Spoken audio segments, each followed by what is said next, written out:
others that we're going to have today, but we start off with Robert Griffin III from ESPN, Heisman Trophy winner, College Football Hall of Fame, Texas Sports Hall of Fame, Texas High School Football Hall of Fame, and a great friend of the show. Hey, you know what? You've had to kind of relaunch your career with the broadcasting. We had to relaunch ours 2 years ago. Thanks, man, for being a part of this second-year anniversary show.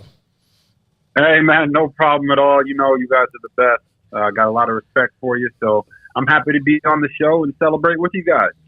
Robert, what was that first year of broadcasting like for you, and how do you and what do you do in the offseason compared to what you did as an athlete to get ready for year two?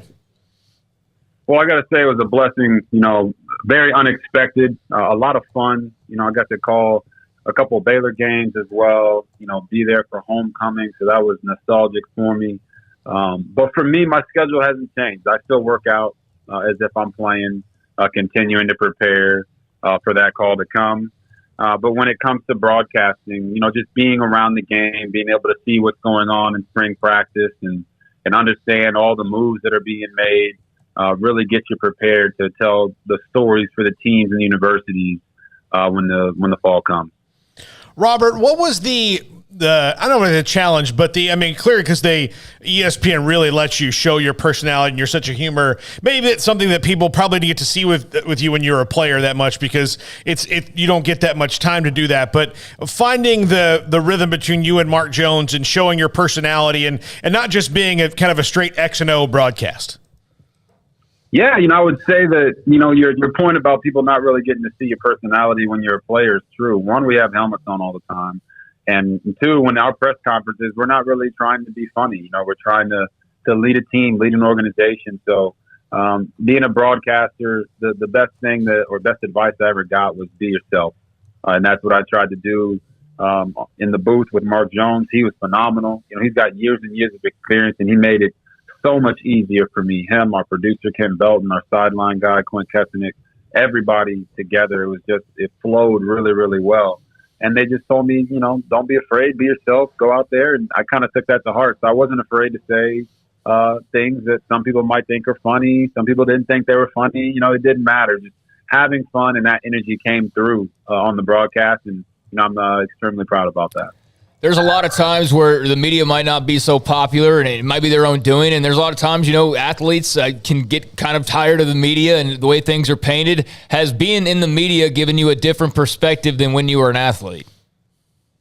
Yeah, what I would say is, you know, coming into the media game, everybody, or should I say players, are concerned about what you just said.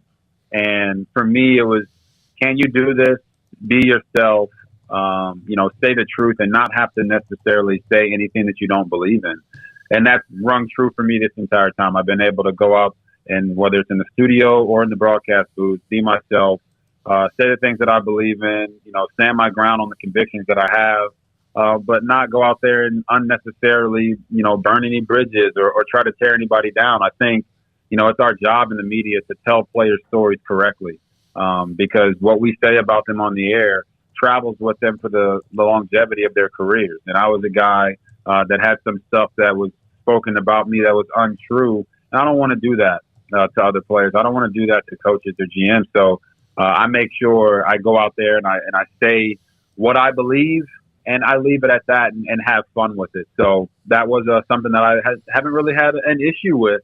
And I think, you know, the circles that I'm in when I go work out and these guys, they're constantly coming up to me and telling me, you know, that they think I'm killing it. And that, you know, that's the biggest stroke of confidence I can get is from my peers to feel that way about me. I asked you this before, but I was going to ask you now that the season's over and you've been through it. What is not no more complicated? What is more difficult? Planning for X's and O's of an opponent, watching that film, or planning for a broadcast of two teams you're going to do? I would say it's probably tougher broadcasting for two different teams, you know, two different sets of traditions. In college football, it's the roster turnover is so high, and you got the transfer portal now. So keeping up to date with who's on the team, where they're from, what their story is, how to tell that story, how long has this coach been there, who moved here, is a lot more difficult than planning for the X's and O's of a cover 2 defense versus the quarters defense versus cover 6 versus which linebacker, this pass rusher. That part of it makes it easier for me to navigate broadcasting. Playing the game is harder than broadcasting the game, but studying for the broadcasting is, I would say, significantly more difficult than studying to play a game that you love and have played for the last 20 years.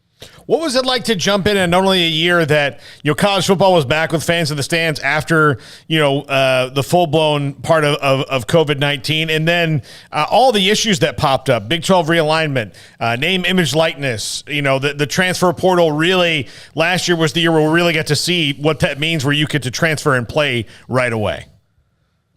Yeah, I mean, there was no shortage of storylines, right? So it was a lot of fun. At ESPN, we called it the welcome home, because the beauty of college football is the pageantry. It is the fans. It is the mascots, right? For Baylor, it's the Baylor line, and the opportunity to run the Baylor line before the game against BYU on the field with the press was phenomenal, right? I got to do that with my wife. That's a memory that we're going to have for the rest of our lives. So to really enjoy that part of it was so cool. And then for me, being my first year in broadcasting, I got to experience so much from the front lines, right? From the different fan bases, from the different traditions that they have in the city, where they eat, what they do after the game.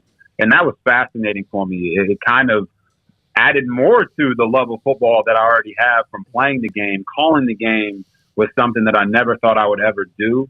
But it's a blessing that God has placed in my life, and I plan on taking full advantage of it. Robert, you mentioned that you've done a couple